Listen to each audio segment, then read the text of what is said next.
जो दलित कितने बड़े हितैषी बनते हैं, घर की माताओं बहनों को उसमें एफआईआर किया है, घर की माताओं पर एफआईआर किया है। ये उनका सही चेहरा, असली चेहरा दर्शाता है कि कितने दलित लोग विरोधी है, कितने दलित के साथी है। साथियों, आपसे मामला करने के लिए आए हैं, ऐसे दलित विरोधी व्यक्तियों का आप साथ ना दें। जिस तरीके से इन्होंने अपना माता हमारे घर में आने को, पता है क्या चीज हुआ है? पता है ना, सबको पता है। नमस्कार, न्यूज़ फॉर नेशन देख रहे हैं और मैं हूं आपके साथ रंजन सिंह। आज राष्ट्रीय लोक जनशक्ति पार्टी यानी कि प्रिंस राज ने अपने भाई पर इशारों में जोरदार हमला किया है। उन्होंने कहा है इतना घटिया आदमी और इतना घटिया राजनीति हमने कभी पहले नहीं देखा है, जो सिर्फ और सिर्फ अपने परिवार का इस्तेमाल राजनीति में करता हो। ये बात आज प्रिंस पासवान ने बापू सभागार में कार्यक्रम में आयोजन के दौरान इस बात का जिक्र किया कि हेलीकॉप्टर से जाते हैं, फोटो शूट कराते हैं, लेकिन डॉक्टर नहीं भेजते हैं। और उन्होंने कहा एफआईआर किया है। सुनिए उस पूरे बयान। जो दलित कितने बड़े हितैषी बनते हैं, घर की माताओं बहनों को उसमें एफआईआर किया है, घर की माताओं पर एफआईआर किया है। ये उनका सही चेहरा, असली चेहरा दर्शाता है कि कितने दलित लोग विरोधी है, कितने दलित के साथी है। साथियों, आपसे मामला करने के लिए आए हैं, ऐसे दलित विरोधी व्यक्तियों का आप साथ ना दें। जिस तरीके से इन्होंने अपना माता हमारे घर में आने को, पता है क्या चीज हुआ है? पता है ना, सबको पता है। हमारे गांव में मीडिया साथी गए थे, काफी हंगामा हुआ, बड़ी माँ का तबियत खराब है, बड़ी माँ का तबियत खराब है। इन्हें शर्म नहीं आई, बड़ी माँ का लाभ लेने के लिए इन्होंने मीडिया को पटना से भेजा, इन्होंने अपने पार्टी के लोगों को पटना से भेजा। अरे इतनी बड़ी माँ का तबियत खराब था तो अपने डॉक्टर को नहीं भेजा। आप जब फोटोशूट कराने के लिए गए, हेलीकॉप्टर का फोटोशूट कराने के लिए गए, तो जब उस हेलीकॉप्टर से फोटोशूट कराने के लिए गए, हम आपसे पूछते उस हेलीकॉप्टर में डॉक्टर को लेकर क्यों नहीं गए? उस हेलीकॉप्टर में अपने बड़ी माँ को बैठा के हमने पटना के लिए लाने का काम किया। आप सिर्फ और सिर्फ उनके नाम पे राजनीति करते हैं, उनके नाम पे हरकत करते हैं। और ये बहुत ही शर्म की बात है।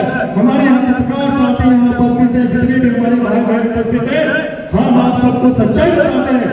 इतनी शर्मनाक बात है, इतनी घटिया बात है, इतनी नीच राजनीति हमने आज तक अपने जीवन में नहीं देखी। हमें क्या लगता है, स्वतंत्र भारत में ऐसी राजनीति, इतनी घिनौनी राजनीति किसी ने नहीं की होगी, जो कि अपने घर की माता बहनों के ऊपर इस तरीके से एफआईआर करे और बाहर जाके अपने आप झूठा मुंह दिखाए। इन्हीं की पार्टी के लोगों ने, जो कोमल पासवान, वहां पर उनके ऊपर गाड़ी रोक दिया और ये बोलते हैं कि भाई सड़क दुर्घटना है। ये जो बोलते थे कि नीतीश कुमार जी हमारे पिताजी का अपमान किया, आज उसके साथ देवेंद्र के लिए सत्ता में बैठे हुए हैं, तो साथियों हम ज्यादा समय नहीं लेंगे। आज इस मंच के माध्यम से हम आपको चेताना चाहते हैं, आपको बताना चाहते हैं, आपको आगाह करना चाहते हैं कि आप समझिए कौन अपने हैं, कौन पराया है। आप समझिए कौन सत्ता के लिए है। आप समझिए आज जो बाबा भीमराव जी का जयंती मना रहे हैं, कौन उसके मार्गदर्शन चलने का काम करते हैं और कौन उनका ढोंगा नाम इस्तेमाल करते हैं ताकि उनको राजनीति लाभ मिल जाए। बड़ी हैरानी की बात है, इस साल हम देख रहे हैं भाई 3 दिन से देख रहे कई दल बाबा भीमराव याद कर रहे हैं। हमारी पार्टी, हमारा संगठन राष्ट्रीय लोक जनशक्ति पार्टी और दलित सेना, इसके पीछे उद्देश्य क्या था, ये हम आपको 2 मिनट में समझाना चाहेंगे। 1983 में दलित सेना का गठन हुआ। यह गठन हमारे स्वर्गीय रामदास पासवान जी ने, हमारे भगवान, हमारे नेता, हमारे बड़े पापा ने किया। उसके पीछे कारण क्या था, आप लोगों को जानना जरूरी है। हमें लगता है पहले कहीं से बताया होगा।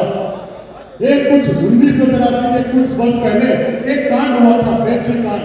आप लोगों को पता होगा, हमारे पिताजी बताएंगे उस बारे में। वो जब कांड हुआ तो हमारे बड़े पापा ने सोचा कि भाई ऐसे काम नहीं चलेगा, एक संगठन बनाना पड़ेगा, एक दलित संगठन बनाना पड़ेगा और उसकी आवाज बननी पड़ेगी। आज जब हम बाबा भीमराव अम्बेडकर जी की जयंती हम लोग यहाँ मना रहे हैं, उनके आदर्शों के बारे में बात कर रहे हैं, उनके मार्गदर्शन के बारे में बात कर रहे हैं। बाबा भीमराव अम्बेडकर जी थे, उन्होंने कहा शिक्षित बनो, संगठित बनो और संघर्ष करो। वो उन्होंने शिक्षा, कोई ऐसा एक व्यक्ति पार्लियामेंट में आज के दिन तक में पैदा नहीं हुआ जो कि इतने पढ़ा लिखा व्यक्ति हो। बाबा भीमराव अम्बेडकर जी, उन्होंने 3 PhD की थी, लेकिन दुर्भाग्य यह है कि जब वो अपने अंतिम दिनों में 1956 की बात है, जब वो अपने अंतिम दिनों में थे, उन्होंने एक बात बोली कि मैं अपना पूरा जीवन हमने लगा दिया कि समाज सुधरे, समाज सुधरे, समाज सुधरे। जब उन्होंने देखा कि भाई वो समाज वो नहीं सुधार पा रहे हैं, तो उन्होंने अपने अंतिम दिनों में क्या निर्णय लिया, उन्होंने बौद्ध धर्म को अपना लिया और उन्होंने कहा कि मैं जीते जी अपने समाज को ऐसे नहीं देख सकता, इसलिए मैं बौद्ध धर्म अपना रहा हूँ। अगर आप लोग समाज नहीं बदल पाए तो मैं आपसे आग्रह करता हूँ कि आप लोग ये बौद्ध धर्म अपना ले। ये बाबा भीम अम्बेडकर जी ने कहा था। लेकिन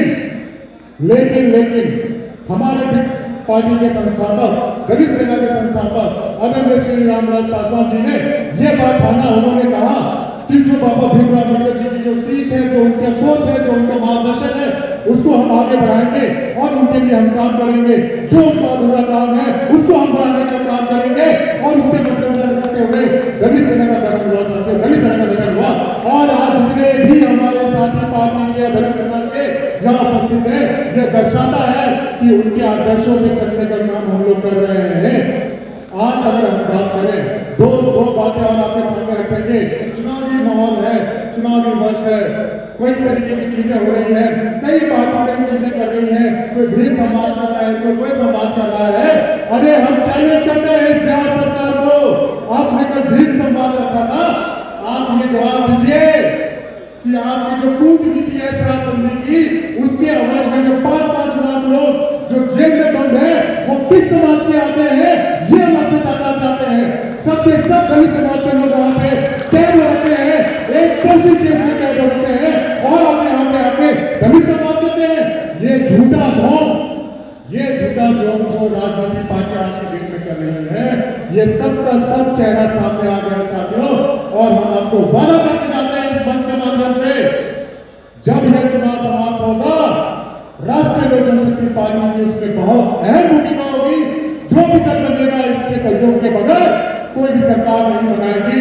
और जब हमारी सरकार बनेगी तो पहले कदम से हमारे भाई, हमारी बहनें जो जेल में बंद है, उन सबको हम रिहा करने का काम करेंगे और शराबबंदी जैसे दलित विरोधी कानून को उठा सकेंगे। बिहार का कानून, बिहार का राज्य एक बीमारू राज्य बनकर रह गया है। बिहार सरकार एक बीमारू सरकार बनकर रह गई है, एक बीमार व्यक्ति सरकार को चला रहा है। लेकिन आप ऐसा नहीं होगा, आप ऐसा कभी नहीं होगा। हम लोग चल रहे हैं, जिला जिला में सम्मेलन कर रहे हैं और सब जगह से एक आवाज आ रही है, वो आवाज है बिहार मांगे बदलाव। क्या आवाज आ रही है? बिहार मांगे बदलाव, बिहार मांगे बदलाव, बिहार मांगे बदलाव। और ये बदलाव, ये बीमारू सरकार, हमारे नीतीश कुमार जी लंदन जाते हैं इलाज कराने के लिए, हमारे मुख्यमंत्री जी दिल्ली जाते हैं इलाज कराने के लिए। लेकिन ये बीमारू सरकार जो है, इसका इलाज कौन करेगी? हाथ उठा के बोलिए, इस बीमारू सरकार इलाज कौन करेगी? बिहार की जनता करेगी, बिहार की जनता करेगी। बिहार की जनता ने दबाव से इंतजार कर रखा है, सही मौका आएगा, भोग देगा। इसलिए साथियों, आप लोगों से हम यहाँ एक बात बोलना चाहते हैं। हमारे नेता बोलते थे संगठित बनो, शिक्षित बनो, संघर्ष करो। कई लोग कई सारी बातें करते हैं, कई लोग बोलते हैं कि हम दलित नेता हैं, दलित नेता हैं। एक घटनाक्रम आप लोगों को पता होगा, हमारे यहाँ जितने भी साथी हैं, सबके हाथ में मोबाइल है। आप सबको मोबाइल देखते होंगे। आजकल एक हफ्ता से एक फिल्म चल रहा है, आप वो फिल्म देखे हैं? एक हफ्ता से वो फिल्म चल रहा है कि एक राजनीतिक परिवार में फूट हो गया। एक राजनीतिक परिवार जो है जमीन के लिए लड़ाई कर रहा है, सत्ता के लिए लड़ाई कर रहा है। और वो जो व्यक्ति एग्जाम लगा रहा है, वो व्यक्ति अपने आप को कहता है कि हम दलित के बहुत बड़े नेता हैं। जरा आप जितने भी यहाँ साथी, यहाँ जितनी माताएं बहनें यहाँ पे उपस्थित हैं, हम चाहेंगे कि आप उस व्यक्ति से पूछिए जो दलित जितने बड़े हितैषी लगते हैं, घर की माताओं में उसने एफआईआर किया है, घर की माताओं पर एफआईआर किया है। ये उनका सही चेहरा, असली चेहरा दर्शाता है कि कितने दलित लोग विरोधी है, कितने दलित के साथी हैं। साथियों, आपसे मांगना करने के लिए आए हैं, ऐसे दलित विरोधी व्यक्तियों को आप साथ लाते हैं। जिस तरीके से उन्होंने अपनी माता हमारे घर पे, आपको पता है क्या हुआ है? पता है ना, सबको पता है। हमारे गांव में मेरे साथी गए थे, काफी हंगामा हुआ, बड़ी माता का दिल खराब है, बड़ी माता का दिल खराब है।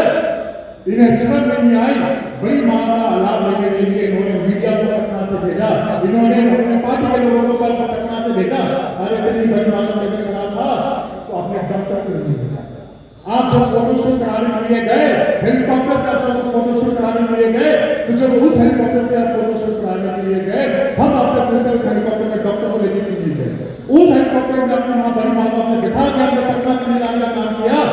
आप सिर्फ और सिर्फ उनके नाम पे राजनीति करते हैं, उनके नाम पे हरकत करते हैं, और ये बहुत ही शर्म की बात है। हमारे यहाँ पत्रकार साथी यहाँ उपस्थित है, जितने भी हमारे भाई बहन उपस्थित है, हम आप सबको सच्चाई